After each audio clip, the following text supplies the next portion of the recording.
Movie में हमें साल 1962 का वक्त दिखाया जाता है। हैलोवीन की रात ब्रैडबरी नाम के एक शहर की सड़कों पर कुछ मास्क पहने हुए लड़के किसी चीज का पीछा कर रहे हैं। वो चीज एक लड़के को तो जला देती है, पर फिर जिम नाम का एक लड़का उस चीज को मारने में कामयाब हो जाता है। सब चिल्लाते हैं कि सॉटूथ यानी कि वही चीज जिसका वो लोग पीछा कर रहे थे मारा गया, और जिम की जीत के नारे लगाने लगते हैं। जिम सॉटूथ का पेट चीरकर खाने लगता है और बाकी लड़के भी उसे फॉलो करते हैं और हम देखते हैं कि सॉटूथ के पेट से फ्लैश नहीं बल्कि कैंडीज निकल रही हैं। दरअसल पूरे शहर में सॉटूथ का लेजेंड मशहूर है। कहा जाता है कि सॉटूथ हर साल हैलोवीन की रात कॉर्नफील्ड्स में से निकलता है। अगर उसने आधी रात से पहले शहर के चर्च की बेल बजा दी तो शहर पर बहुत बड़ा कहर टूटेगा, सारी फसलें बर्बाद हो जाएंगी और जिंदगियां भी। इसीलिए हर साल शहर के लड़कों को इकट्ठा किया जाता है इस रन नाम के कंपटीशन के लिए, जिसे सब लोग शिकार भी कहते हैं। इन सब लड़कों का काम होता है सॉटूथ को मारकर शहर को बचाना। जो भी लड़का सॉटूथ को मारता है उसे और उसके परिवार को शहर की संस्था हार्वेस्टर्स गिल्ड एक बड़ा घर और महंगी गाड़ी देती है।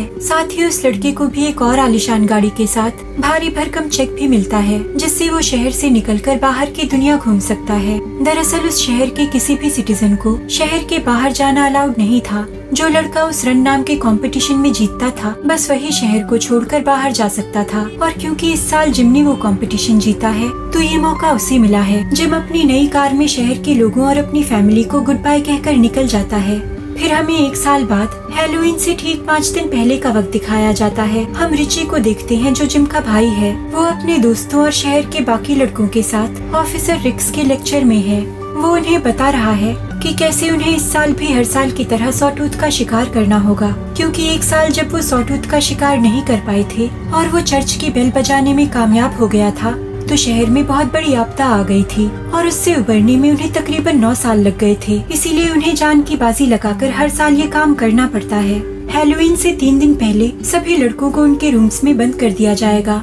उन्हें खाना पानी कुछ नहीं मिलेगा और फिर सीधा हैलोवीन की रात उन्हें आजाद किया जाएगा सॉटूथ को मारने के लिए। अब हम कनेक्ट कर सकते हैं कि क्यों जिम और बाकी लड़के पहले सीन में सॉटूथ को फाड़कर खा रहे थे, क्योंकि वो सब 3 दिनों से भूखे थे। इस साल भी जो सॉटूथ को मारेगा उसे एक बढ़िया कार और दुनिया घूमने के पैसे मिलेंगे। साथ ही उस लड़के की फैमिली को भी एक आलीशान घर और गाड़ी मिलेगी। यहाँ हमें पता चलता है कि रिची इस साल सॉटूथ किलर बनना चाहता है, बड़े घर के लिए नहीं बल्कि खुद को साबित करने के लिए कि वो भी जिम की तरह एक हीरो है। और वो उस शहर में रहकर अपनी सारी जिंदगी नहीं बिताना चाहता बल्कि दुनिया देखना चाहता है। पर रूल्स के मुताबिक हर परिवार से सिर्फ एक ही लड़का इस शिकार में हिस्सा ले सकता था, और क्योंकि रिची का भाई पिछले साल के शिकार का विनर था तो उसे शिकार में हिस्सा लेना अलाउड नहीं है। राइली नाम का एक लड़का जो रिची को पसंद नहीं करता उससे यही बात कहता है, पर रिची ने इस साल शिकार जीतने का पूरा मन बना लिया है।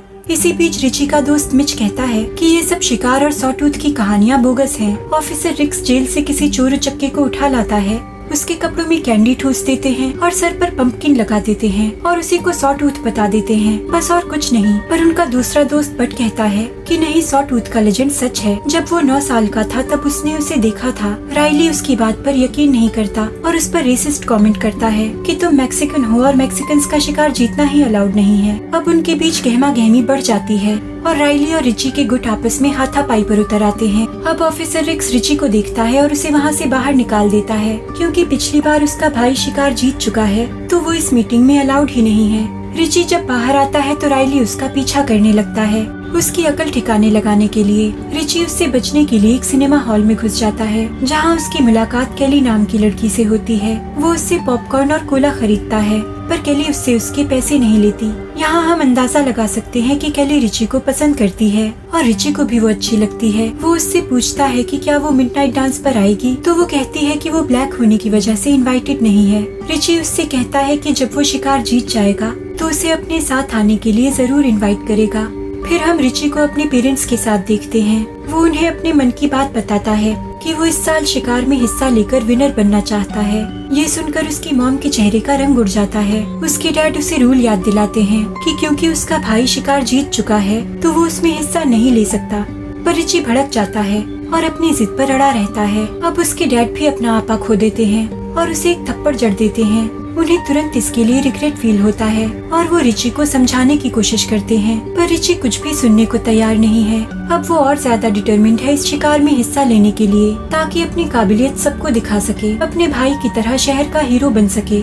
उसके डैड उससे बहुत रिक्वेस्ट करते हैं कि वो शिकार में हिस्सा ना ले, पर रिची चुपचाप गुस्से में अपने रूम में चला जाता है। फिर हम अंधेरी रात में कॉर्नफील्ड में एक फार्मर को देखते हैं जो वहाँ पर एक स्केरक्रो को तैयार करके लटकाता है और उसके सर पर पंपकिन लगाता है, और हम समझ सकते हैं कि यही स्केरक्रो हैलोवीन की रात सॉटूथ बनेगा। अगले दिन स्कूल से लौटते वक्त राइली रिची को पीट डालता है और उसकी बेल्ट छीन लेता है जो जिम ने उसे दी थी। वो उससे कहता है कि तुम जिम का भाई होने के लायक ही नहीं हो। रिची घर पहुंचता है तो उसे जिम का लेटर मिलता है जिसमें उसने लिखा है कि वो वापस आना चाहता है और वहीं रहकर उन सब का ख्याल रखना चाहता है, पर जब तक वो लौटकर नहीं आता रिची अपना और फैमिली का ध्यान रखे। पर रिची का जैसे उस शहर में दम घुट रहा है, वो अपनी पूरी जिंदगी उस शहर में नहीं बिताना चाहता। फिर हम देखते हैं कि रिची एक कार चुराता है, पर इससे पहले कि वो उस शहर का बॉर्डर पार कर सके ऑफिसर रिक्स वहाँ आकर उसे रोक लेता है। जब वो भागने की कोशिश करता है तो ऑफिसर रिक्स उसे मार मार कर बेहोश कर देता है। अब हैलोवीन में सिर्फ 3 दिन बचे हैं। हम देखते हैं कि शहर के सारे लड़कों को उनके पेरेंट्स ने उनके रूम में बंद कर दिया है।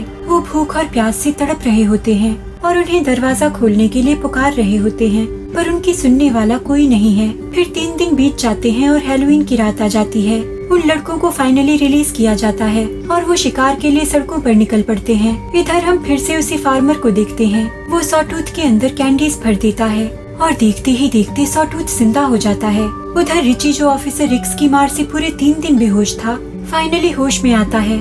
उसके डैड उससे कहते हैं कि उन्होंने हार्वेस्टर्स गिल्ड में बात करके उसके लिए मिल में जॉब सिक्योर कर ली है और अपनी ग्रेजुएशन होने के बाद वो वहाँ पर फुल टाइम कर सकता है और वो चैन से अपने आगे की जिंदगी बिता सकते हैं। पर रिची उनकी बातों को इग्नोर करता है और बाहर चला जाता है।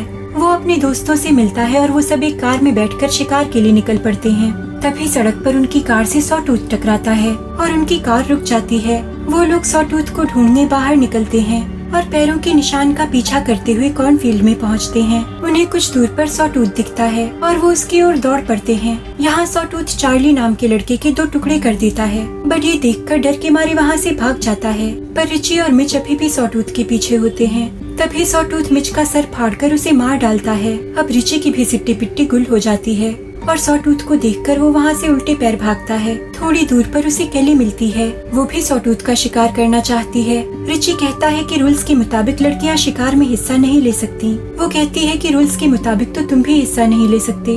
मुझे रूल्स की परवाह नहीं। रिची कहता है कि मुझे भी नहीं, पर सॉटूथ को मारने के लिए हमें गन चाहिए होगी। सीन यहीं कट हो जाता है। उधर बड अपने घर पहुंचता है और अपनी मॉम से उसे अंदर लेने की रिक्वेस्ट करता है। वो कहता है कि वो मरना नहीं चाहता, पर उसकी मॉम उसे घर के अंदर नहीं आने देती और कहती है कि जाकर अपनी काबिलियत साबित करो ताकि हमें भी घर और गाड़ी मिले और हमारी जिंदगी बेहतर हो सके। बट रोने लगता है और तभी सॉटूथ वहाँ आ जाता है। बट वहाँ से भागने लगता है और सॉटूथ उसका पीछा करने लगता है। बट एक बंकर पर पहुँचता है जहाँ शहर के कुछ लड़के छिपे हुए हैं, पर अंदर आने के लिए उन्होंने सबके लिए $20 की कीमत रख रखी है। बट कहता है कि अभी उसके पास पैसे नहीं हैं, वो उन्हें कल पैसे दे देगा। उन लड़कों को लगता है कि उसे अंदर ले लेना चाहिए, पर जब तक वो दरवाजा खोलते हैं बहुत देर हो चुकी होती है। वो देखते हैं कि सॉटूथ ने बड का मुंह बीच से फाड़कर उसे मार डाला है। अब सॉटूथ बंकर के अंदर जाकर वहाँ छुपे सारे लड़कों को मार डालता है। उधर केली और रिची ऑफिसर रिक्स के घर से एक गन और गाड़ी चुरा लेते हैं। जब वो कार में होते हैं तो केली रिची को बताती है कि पिछले साल एक एक्सीडेंट में उसने अपने पेरेंट्स को खो दिया था और अब वो अपनी आंट के साथ रहती है जो उसे खास पसंद नहीं करती, और इसीलिए वो ये शहर छोड़कर किसी और जगह जाकर नई शुरुआत करना चाहती है। इसीलिए वो इस शिकार में जीतना चाहती है ताकि पैसे और गाड़ी लेकर यहाँ से जा सके। इसी बीच उन्हें कार रेडियो के थ्रू सॉटूथ की लोकेशन का पता चलता है, पर वो मैसेज ऑफिसर रिक्स ने ही भिजवाया था और ये उसकी चाल थी रिची और केली को सॉटूथ तक पहुँचाने की। जब रिची और सॉटूथ का सामना होता है तो रिची उस पर बंदूक तान देता है। तभी उसकी नजर सॉटूथ की बेल्ट पर पड़ती है और वो उसे पहचान लेता है क्योंकि वो उसके भाई जिम की बेल्ट थी। उनके पास मैचिंग बेल्ट्स थे, वैसी ही सेम जिसे राइली ने उससे छीन लिया था। रिची शॉक रह जाता है और गोली नहीं चलाता। तभी केली सॉटूथ पर हमला कर देती है। सॉटूथ केली को धक्का देकर बिना उन्हें मारे वहाँ से चला जाता है। रिची और केली भी वहाँ से जाने वाले होते हैं, पर तभी ऑफिसर रिक्स वहाँ आ जाता है उन्हें पकड़ने के लिए। केली उसके मुंह पर गन से हिट करती है और उन तीनों के बीच हाथापाई होने लगती है, जिसमें केली भी थोड़ी घायल हो जाती है। रिची उसे अपने घर ले जाता है और अपनी मॉम से टॉवल और बर्फ मांगता है, पर उसकी मॉम ने नशे के पिल्स लिए हुए हैं जो हार्वेस्टर्स गिल्ड ने ही दी हैं, यानी वही संस्था जो शिकार जीतने वालों को इनाम देती है। एक तरह से इस शहर में उन्हीं की चलती है और हर चीज पर उन्हीं का कब्जा है। अब रिची अपनी मॉम से शिकार के पिछले विनर्स के बारे में पूछता है कि वो सब कहाँ हैं, तो उसे ये पता चलता है कि हर साल हर विनर उस शहर को छोड़कर चला गया और फिर कभी लौट कर नहीं आया। शहर के लोगों का कहना है कि वो सब दुनिया घूम रहे हैं और मजे कर रहे हैं, पर ये सब झूठ था। वो अपनी मॉम से कहता है कि वो सब लेटर्स जिम ने नहीं बल्कि आपने मुझे भेजे थे, है ना? सच बताइए जिम के साथ क्या हुआ? पर अगले ही पल उसकी मॉम अपने गले में चाकू मार लेती है और कहती है कि इसे खत्म कर दो रिची। उधर हम सॉटूथ को देखते हैं जो रिची के पुराने घर में घुसकर उसे जला देता है। लोगों के शब्द के जिम विनर है उसके कानों में गूंज रहे हैं। यहाँ हम समझ जाते हैं कि ये सॉटूथ कोई और नहीं जिम ही है। रिची को भी उसकी बेल्ट देखकर ये अंदाजा हो गया था, इसीलिए वो अपनी मॉम से जिम के बारे में पूछ रहा था। और जिम यानी सॉटूथ ने भी रिची को मारा नहीं बल्कि जिंदा छोड़ दिया। इसका मतलब ये है कि हर साल हैलोवीन पर हार्वेस्टर्स गिल्ड इस शिकार को ऑर्गेनाइज करती है और जीतने वाले को पैसे, घर, गाड़ी दी जाती है, साथ ही उस शहर से बाहर निकलने का चांस भी। पर असल में कोई उस शहर को छोड़कर नहीं जा पाता।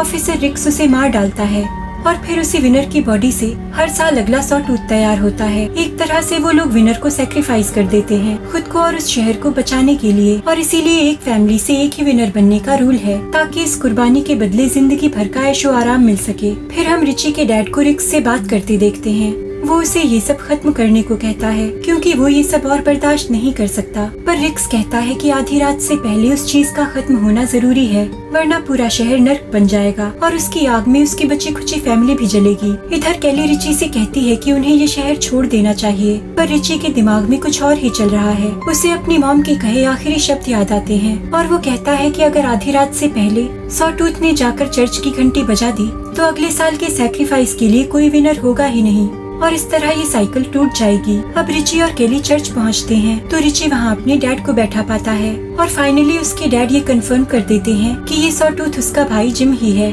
वो उसे अब सारा सच बताते हैं कि कैसे ये सब हार्वेस्टर्स गिल्ड का ही किया धरा है। पर जिम के विनर बनने से पहले उन्हें इस सब का कोई अंदाजा नहीं था। उन्हें बाद में पता चला और उन्हें धमकी दी गई कि जिम के राज को राज ही रखें, वरना उनके पूरे परिवार को खत्म कर दिया जाएगा। इसीलिए वो उस बड़े घर में घुट-घुट कर जीते रहे। उसकी मॉम को खुद को शांत रखने के लिए नशे के पिल्स लेने पड़ते थे जो हार्वेस्टर्स गिल्ड उन्हें देता था ताकि ये राज किसी के सामने न आए। उन्होंने एक बेटे को खो दिया था पर बाकी फैमिली को नहीं खोना चाहते। अब रिची उन्हें बताता है कि मॉम भी मर चुकी हैं। ये सुनकर उसके डैड पूरी तरह टूट जाते हैं। इसी बीच जिम यानी सॉटूथ वहाँ आ जाता है। रिची उससे कहता है कि सब ठीक है, ये मैं हूँ तुम्हारा भाई, और वो उसे चर्च के अंदर आने को कहता है। पर तभी सॉटूथ के सर पर एक गोली आकर लगती है जो राइली ने चलाई थी। अब जिम घायल है और बहुत दर्द में है। वो रिची की गन अपने माथे पर रखकर उसे इशारा करता है कि वो उसे मार दे ताकि उसे मुक्ति मिल सके। रिची को ना चाहते हुए भी गोली चलानी पड़ती है और वो इस साल का विनर बन जाता है। बाकी लड़के जिम की बॉडी को फाड़कर खा जाते हैं और राइली देखता रह जाता है। अब हम रिची को हार्वेस्टर्स गिल्ड की फेलिसिटेशन सेरेमनी में देखते हैं जहाँ उसे इनाम दिया गया है। वो वादे के मुताबिक केली को डांस फ्लोर पर लाकर डांस करता है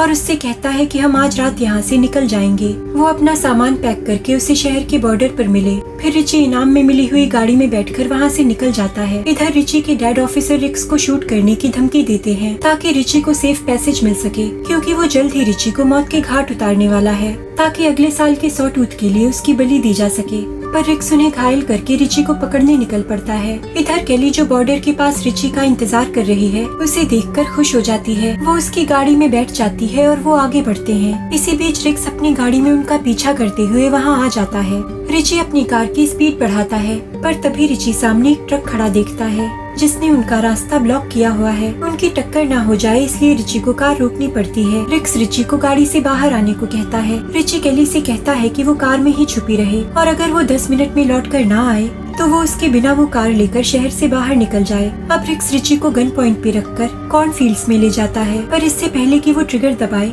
रिची उसे रिवॉल्वर से शूट कर देता है जो उसने अपनी जैकेट में छुपा रखी थी। रिची को लगता है कि उसने सब खत्म कर दिया, पर तभी उसके सर पर कोई जोर से हिट करता है और हम देखते हैं कि ये वही फार्मर है जो स्कैरक्रो तैयार करके हर साल सॉटूथ बनाता है और वो रिची को उसी कॉर्नफील्ड में जिंदा दफन कर देता है। और जो ट्रक रिची का रास्ता ब्लॉक कर रहा था वो भी उसी फार्मर का था। फिर हम देखते हैं कि रिची के डैड केली के पास आते हैं और उसे उस शहर से निकल जाने को कहते हैं क्योंकि यही उसके लिए अच्छा है। कैली बहुत गुस्से और गम में है और वो गाड़ी लेकर वहाँ से निकल जाती है। फिर हम देखते हैं कि 1 साल बीत जाता है और वो फार्मर रिची की बॉडी को जमीन से बाहर निकालता है। वो उसकी बॉडी को तैयार करता है अगला सॉ टूथ बनने के लिए, पर अचानक रिची के डैड वहाँ आकर उसे मार देते हैं। और हैलोवीन की रात जब रिची सॉ टूथ का रूप लेकर जिंदा हो जाता है तो उसके डैड उससे कहते हैं कि जाओ सब कुछ तबाह कर दो, और मूवी यहीं खत्म हो जाती है। यानी अब रिची सॉ टूथ बनकर चर्च की घंटी बजाएगा और उस शहर पर फिर से कहर बरपेगा और उसका बदला पूरा होगा। अगर आपको ये वीडियो पसंद आया हो तो please like, comment, share and subscribe, और मैं आपसे मिलूंगी अगली वीडियो में। Thank you for watching.